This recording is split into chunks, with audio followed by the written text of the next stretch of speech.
greatest challenge has definitely been balancing between the work aspect and the play aspect, because for me, I'm very playful and I like to get to know people, but sometimes it's hard because of the whole work aspect at the end. We each have individual jobs with individual goals that you need to get done. And so that can sometimes take away from all of the way you want to create relationships with the guests. And having to say no. When you're coordinating, having to say no to people with so little. It's kind of, I don't really like it. I honestly don't really like it, but because it's part of the job, I have to do it. And so just being able to balance just creating those relationships, but at the same time having to say no to the people you have created those strong relationships with, even when you want to say yes. I think it's definitely been one of the greatest challenges. Then, as most people would say, the community, because FEM is big on community. I live with 5 other people, so we all have our quirks, we all have our pet peeves. So it's just being present in that moment and being present in my ministry has definitely been my biggest challenge.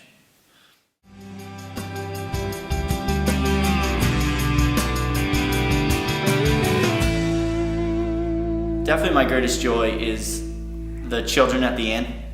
I just love coming to the inn every single day and seeing the smile that I can put on those kids' faces. It's just amazing when you have a kid like OG remember your name. He's only 3 years old, and he runs in and remembers your name. And when I'm not there, he gets sad. His grandmother tells me when he's at home, he's talking about me all the time. So I think just being able to make an impact on a child who may have been left behind in the past, it's just who am I to make such an impact on someone like that? Like why am I so special that I can make an impact like that on someone else's life?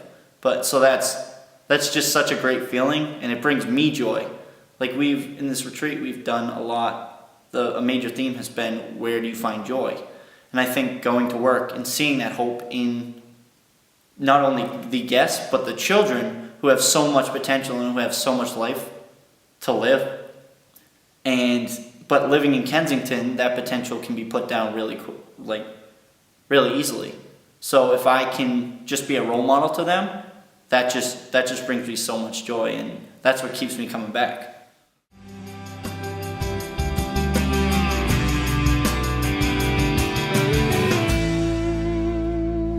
I think my favorite ministry is definitely doing lineup during the meal, because for me, it's truly the only job that you actually see every single face that walks into the inn every day.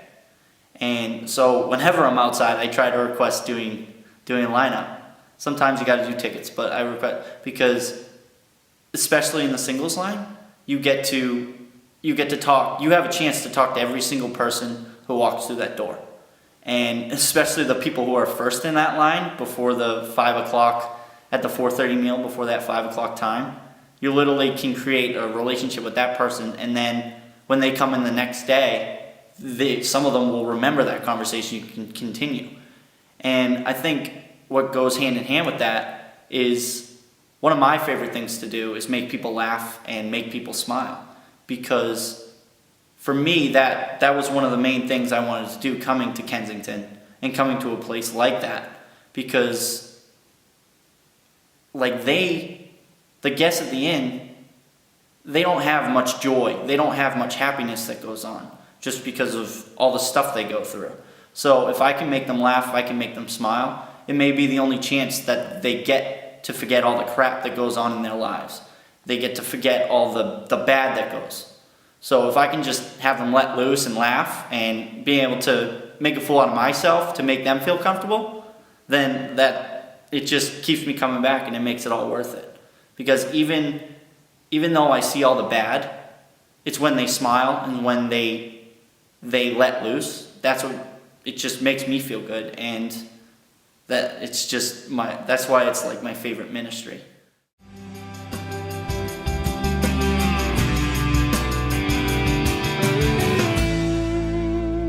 the one person to me who truly embodies that is definitely Brother Xavier. Brother Xavier, his greatest joy comes from when a guest mistakes him for a homeless man. And one example of that is he was going through all the trash outside the inn looking for cans, because one of his ministries is going and recycling all the metal, all the bottles, all the cans for money for tokens. And so he was just one day he was outside just doing that, and a guest came over and he was like, "Do you want my sandwich? They're serving a meal over there." And he came running inside and he was just so happy, he was so giddy, he was like, "Woo!" And just guess what someone said to me?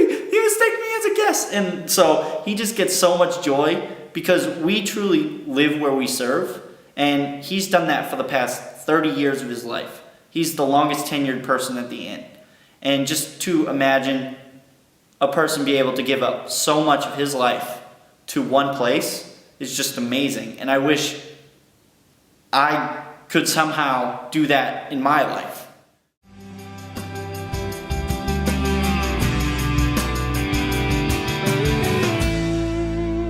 We truly do live where we serve.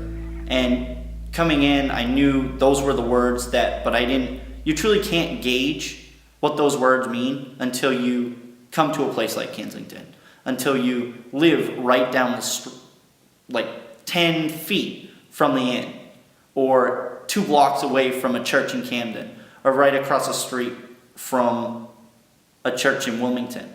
It's like you truly can't gauge what you're going to get out of something until you actually go there and live there for the amount of time we get there, whether at 1 year or 2 years. And the relationships that you create is way beyond what I thought the impact would have on my life. I always knew that people would somehow impact me, but I never would have imagined the amount of impact that some of the guests have had on my life.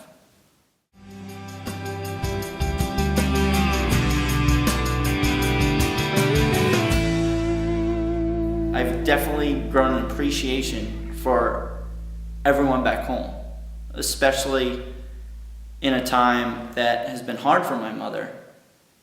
And even though I'm far away, to know that she views me as a role model, and when I get lonely here, I just think back to everyone who's at home, and to know what I have back there, that I know they'll always be there for me. And that what makes it easier to be in a place like that, even though I'm 8 hours away from home. It's the first time I've been away from home for this far away from home for this long, because I went to college an hour away, so I always could go home if anyone ever needed me. But now it's a little harder. I'm in Philadelphia. I'm from Massachusetts, and it's a little harder to get home. I have a lot of people back home who care about me, and I think I've definitely put a greater emphasis on thinking about that and thinking where I come from and appreciating everything I have at home. I've always appreciated the little things. I've always appreciated everything I've had, but I think being in a place like Kensington has definitely put a greater appreciation on that. And I just can't think of a better place to spend my year of service.